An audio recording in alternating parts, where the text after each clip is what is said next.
Throughout history, the church has been marked by difference makers. Nehemiah built the wall. David slayed Goliath. And Jesus changed the world. Brick by brick, the church has been built on the shoulders of hardworking people. The difference makers who are willing to get their hands dirty.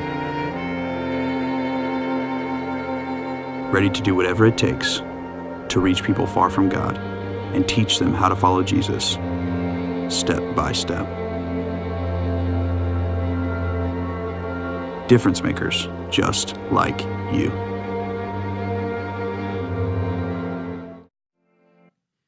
Good morning, Catalyst. Nice to have you with us. Happy New Year. Kicking off 2017. I mean, that's the way to start off 2017. I mean, I like the music. It makes it fun to follow. We're good. So we're starting right off with difference makers this year. Because Catalyst, the world at this point, is looking for difference makers. Hey, I'm going to throw this out here. Mike, can you go show Jen how to change the monitor display? I forgot to tell you how to do that, Jen. You're good. So I'm going to go ahead and take that one. That was my bad. We're looking for difference makers here. Ohio State was also looking for difference makers last night. But anyways, so as we're looking for difference makers, here's what I need you to get. Like, there's the first step, the first brick in this process that we will be trying to build here is you have got to get to the place in your mind where you recognize, I can make a difference. Plain and simple, you've got to recognize that you can make a difference. Because if you don't think that you can make a difference, you will never put in the effort, you will never put in the time, you will never go that extra step to try being a difference maker. You just won't do it. Roger Bannister broke the 4-minute mile. He broke the 4-minute mile in like 1952. Now, at this time in the world, they believed that your heart might explode at this point, that your lungs couldn't survive it, your legs couldn't survive it, you might actually have a stroke if you're there. But he broke the record, the 4-minute mile, in 1952. And no one had ever done it before. No one ever thought the body could handle running a 4-minute mile. And 50 days later, they broke it again. Because you just need someone to step out and say, I'm going to go out here and I'm going to go after this, and people will fall in line behind them and want to follow. And that's exactly what this world needs these days, are difference makers, people who will step out there and take some chances and some risks and say, I'm going to go for this, and people will fall right in line behind them to get that taken care of. And Roger Bannister was the first person to do that. Right now, the men's mile time, the world record is 3 minutes and 43 seconds. Like, they just keep breaking this. It's ridiculous that it keeps going so low, but Roger Bannister set his mind that he was going to do it. And he didn't know if his heart could handle it. He didn't know if his lungs could handle it, if his legs could handle it, if he would have he didn't know, but he said, okay, I'm going to go out there, I'm going to step out, I'm going to try something that no one has ever tried before. And he did it. And since then, people have been following along behind him day after day, breaking those records. So here at Catalyst, we're looking for difference makers as well. So I'm not going to give you today this talk about religion and let's talk about what we can't do. I want to talk about what we can do. I want you to get this, because brick by brick, over the next 4 weeks, we will be building this, what you need to have to be a difference maker. And the first thing is you have to recognize that you can be a difference maker. The world seems to teach us these days that everybody else is working so hard, or there's no way that I could come, and there's no way that I could do this, whatever it might be, but you can actually do this. You can make a difference. But so many people have told us that you can't, that there are things out of the edges and out of bounds, whether it's just in your regular life or in your Christian walk, that all these things are out of bounds, that no one's making a difference anymore. And God, I'm telling you, He uses difference makers like crazy. If you look all throughout Scripture, that's what people are, is they're difference makers. Now, these guys are just like you and me because they stumble and fall as they're trying to make a difference, right? They mess up along the way as they're trying to make a difference. But once they get there, every person behind them has an aim, and they know where they need to go. So today, as we look at this, we're going to look at a scripture that is real foundational to who Catalyst is. You need to, at Catalyst, we talk about, we want to be disciples who make disciples.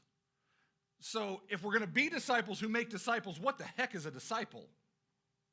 Like, we can all come up with our own different ideas of what disciples are, but I think when Jesus gave the invitation to become a disciple to his disciples, it actually was the definition in the invitation.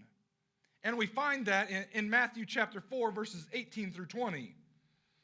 And as we get into this, a lot of people will think that, oh, this is just a cool Bible story that people told, and you probably have heard this from time to time before, but this is actually the definition to find out today if you are a disciple.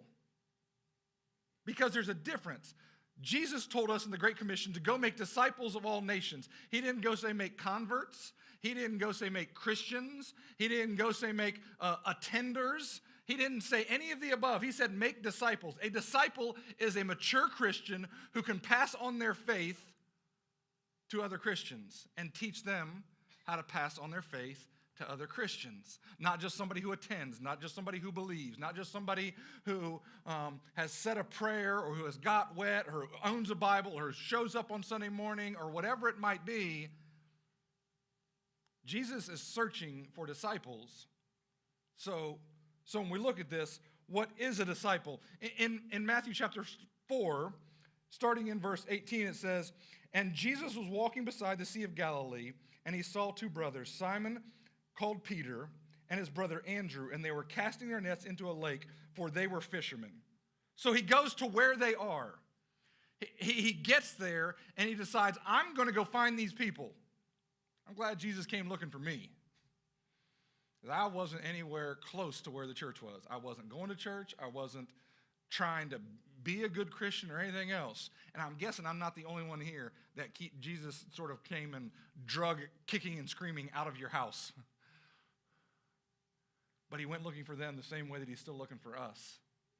Verse 19, he goes on and says, "Come and follow me," Jesus said, "and I will send you out to fish for people." So stay there. Jesus didn't tell them to stop fishing. He didn't tell them to clean up their mouths. He didn't tell them to stop watching rated R movies or whatever it is. Here is what I know. And now many of you sitting here also now know this is, and you probably didn't know it before, is Jesus didn't come with rules. He came with an invitation. Jesus didn't come with rules. He came with an invitation. He didn't come and say, guys, what I need you, I know you're fishermen, but what I need you to do first is clean up your mess here. Because y'all are sort of, you smell like fish, and people don't want to be around you. You stink. I mean, your hands are just all cut up and raw, and you've got all these fish around here, and you own these boats, and I'm guessing they're cussing like sailors. In my mind, that's how it happened. I don't know. But Jesus didn't come in and say, stop fishing, clean up your mouths, stop watching rated R movies and dress nice and whatever it is like that we put into it today. Jesus didn't say those things. He said, come and follow me. First step. Come and follow me. So here is the first way to know if you're actually a disciple of Jesus, is to be a follower of Jesus. Are you following what Jesus has to say? Are you following what Jesus tells you to do? Because when you begin following Jesus, Jesus will change. He will change where you spend your time. He will change what you do and what you think and what you value. He will change your marriages. He will change your finances. He will change all of these things if you can keep your focus on him. When your focus comes back to, oh, I've got to handle my finances and my marriage and my job and my kids and my whatever, it's overwhelming and you just can't do it. And I'm not telling you anything you probably don't know at this point. But when you keep your eyes focused on Jesus, he says, come and follow me. And then his next step here, and I will send you. Jesus said, I'm the one who's going to change you. Don't go out and attack all these different sinful things in your lives. Go out and be a difference maker and realize that I can follow Jesus every day, in every situation, all day long. Because some of us were like, okay, like I'm just going to show up to church on Sunday and that'll make me feel better, and then I can go back out and I can do whatever I want to the rest of the week. And some of you were like, okay, you know, I'm going to be good for a couple of days, but like, don't I deserve some time to myself where Jesus isn't watching over me? No. Jesus has what is best for you. So you need to recognize you are actually able. You can follow Jesus the way that he wants you to follow him all day, every day for the rest of your life. You can. If you don't think you can, give up now. Why are you sitting here on New Year's Day after you've been up late or doing whatever you've been doing? Why are you here if you think that, like, that's not an option?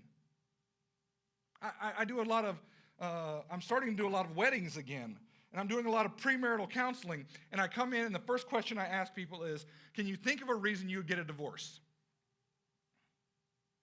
And the answer is always, well, if they cheat, infidelity. That's why I would get a divorce. I'm like, if there's a way for you to get out now, you'll find another way later. If you're coming into the marriage saying, I will divorce you if, there's no reason to come into the marriage.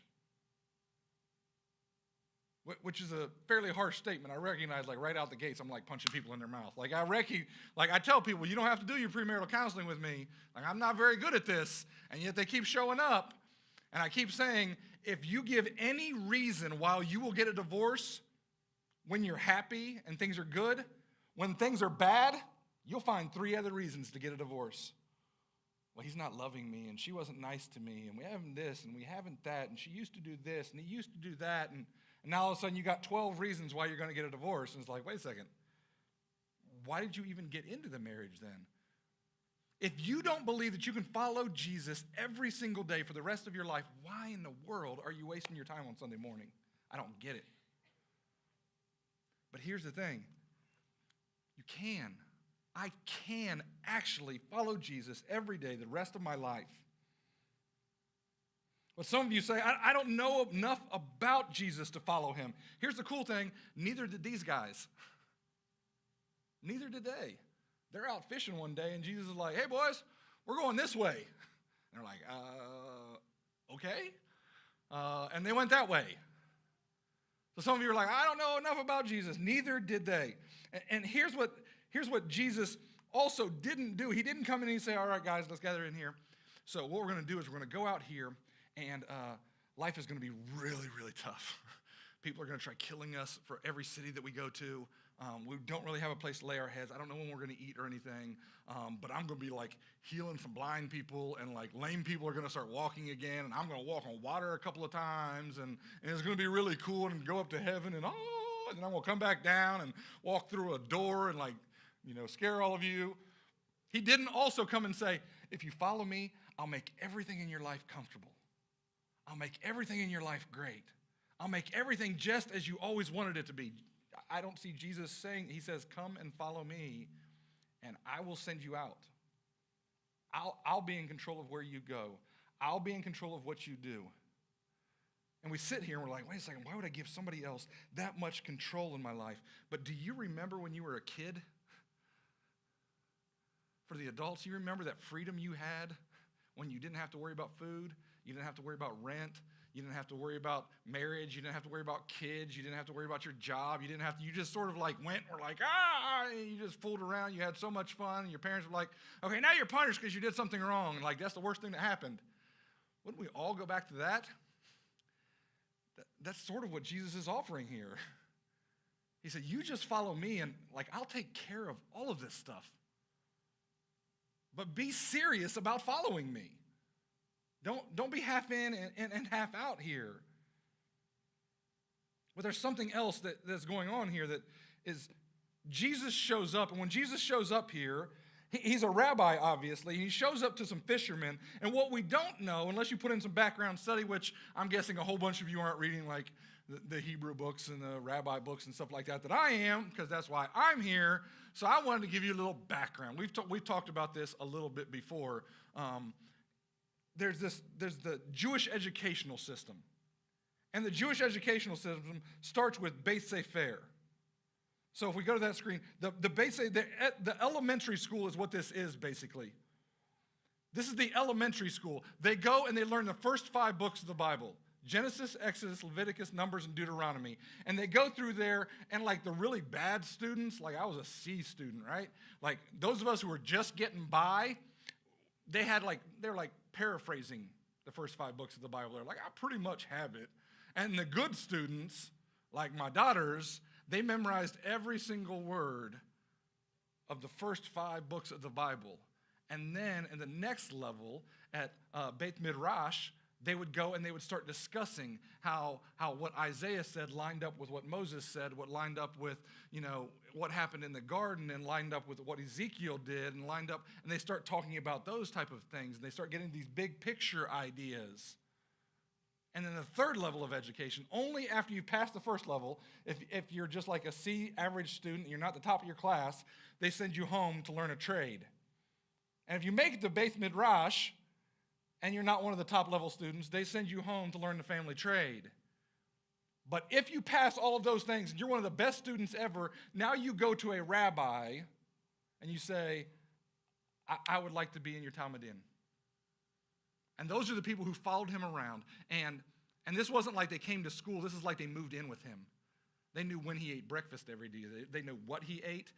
They started getting up the same time that he did. They started eating the same things that he did. They started dressing the same way that he did. They started speaking the same way that he did, with the same rhythms and the same words and the same emphasis on different things. They did everything just like their rabbi did. And as we're in this, Jesus says, come and follow me. But what are they doing? They're doing a family trade. These guys just got promoted. Because if you're a young Jewish boy, you always want to be a rabbi. This is like the rock star. It's like the professional athlete. It's like the movie star. Everybody, when they grow up, like, in second grade, they ask them what they want to be. Everybody's like, I want to be a rabbi. That's what they want to do, which sounds really odd to us. I get that. But that's what they want to do. So this rabbi shows up, and these guys have been working the family trade for a long time, because maybe they're not the sharpest tool in the shed. And Jesus is like, how about y'all follow me? And they're like, is he messing with us? Is it like, is there a camera somewhere that's getting us? See, I'm trying to be funny here because they didn't have cameras back then. Like, gosh, you guys are killing it. I mean, killing me today. That was funny. Whatever. But anyways, they realize a rabbi wants them to follow him, so they're like, yes, I'm following you, obviously. This is like that you just get picked up, you're 30 years old and you're still in decent shape, and the NFL calls or the NBA calls is like, we need you. And like, I know you. I've been telling you for years you needed me. And these guys go and they begin to follow Jesus. And Jesus, what they wanted to do is the first thing, they wanted to get cleaned up, in my mind. Because I know the people I talk to now, like, why don't you just become a follower of Jesus? Notice I don't say the word Christian. I don't use that a whole bunch anymore, because everybody's a Christian. But how do you measure it? When I say, are you following Jesus? I can start asking you, how much you read in your Bible? How much you spend time in prayer? Are you serving the poor? Are you serving the widows and orphans? And if you're not doing those things, you're probably not following Jesus. So we can measure it really easy. So I talk to people about that. They're like, well, I just want to get myself cleaned up first. I just need to get some stuff together, and then I'll follow Jesus. I just want to make sure that, I don't know if you know this about me, but like, I got some sinful areas in my life. I'm like, seriously? You mess things up? Welcome to the club. All of us are messing stuff up. If you have to wait until you get everything perfect, none of us would ever be in here. But for some reason, people think they have to have everything together, and you don't. You don't have to have all of your life together. You don't have to know all the answers to everything you ever wanted to know about Jesus before you start following him. You learn as you go. And Jesus is the one teaching you and introducing you to stuff.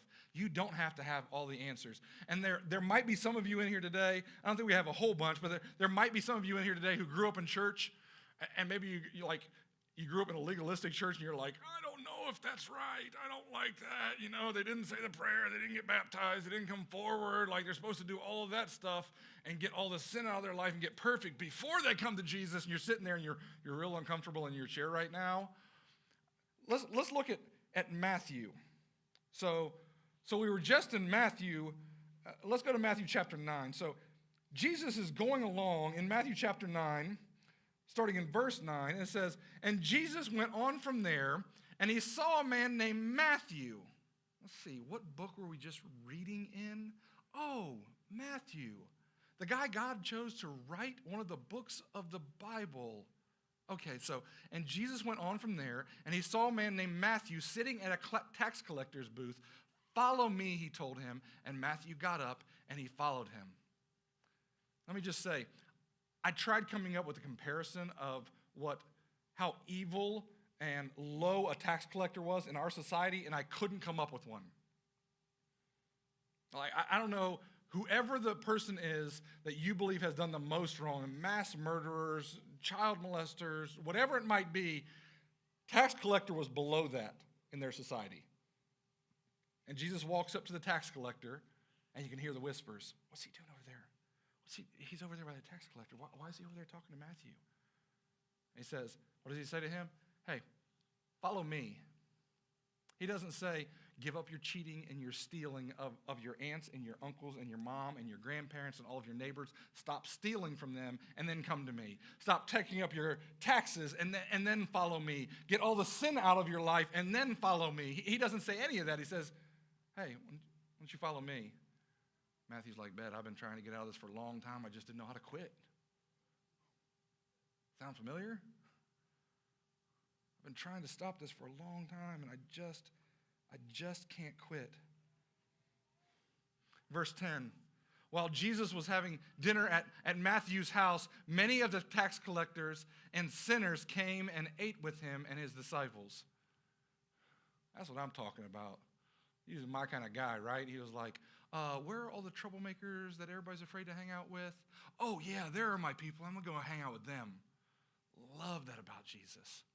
Jesus was a friend to sinners. We got any sinners sitting in here today? Yeah. That's who Jesus is looking for. That's who he was looking for back then. That's who he's still looking for today. And then in verse 11, when the Pharisees saw this, they asked the disciples, why does your teacher eat with tax collectors and sinners? Because they're upset. He should be only hanging out with church people and doing church things and church approved this and using church language. There's no way he should be like, he's not listening to like secular music, is he? Like, there's no way he's seeing a rated R movie because that's not what us Christians do. I'm throwing that as a joke. You guys, man, get more sleep. Work on this. In verse 12, he says, on hearing this, Jesus said, it is not the healthy who needs a doctor, but the sick. If you've got a problem in your life, and here's the thing that I know about all of us, we all got problems in our lives. If you've got a problem in your life, Jesus wants to heal that problem. He wants to help you through that problem.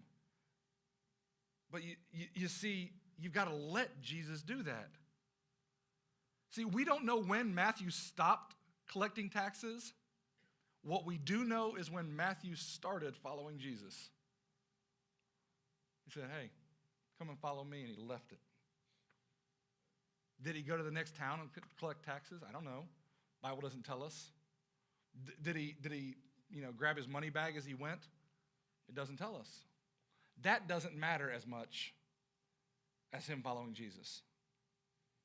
Whatever you're carrying around baggage-wise does not matter as much as you following Jesus. And when you recognize that I can follow Jesus, there's nothing separating me.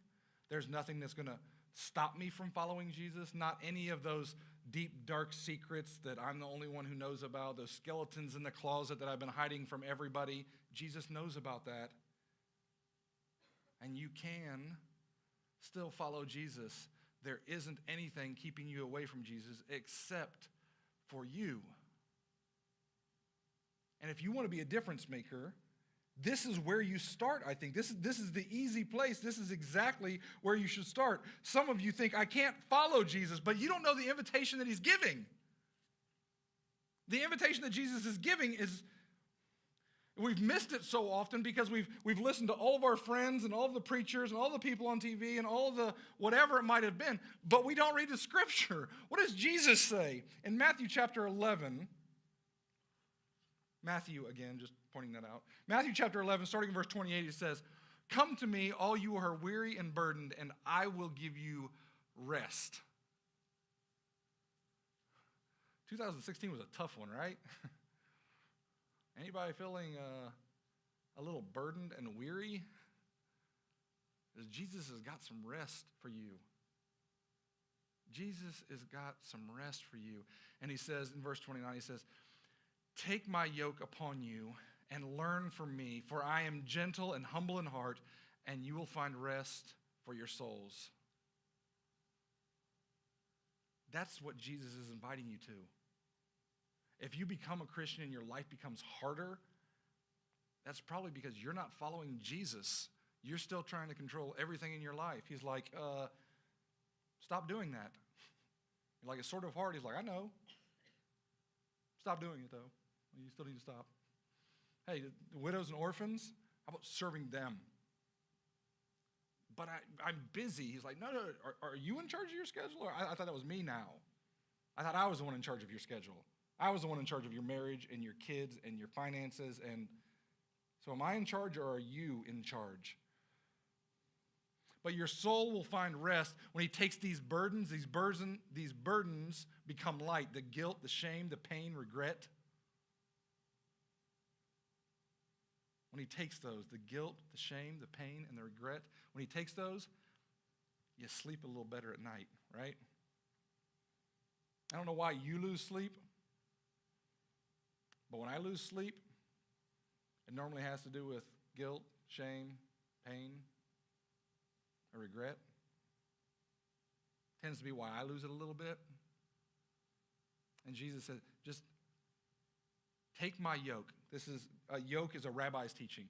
Take my yoke, my teaching, and learn from me, for I am gentle and humble, and you will find rest for your souls.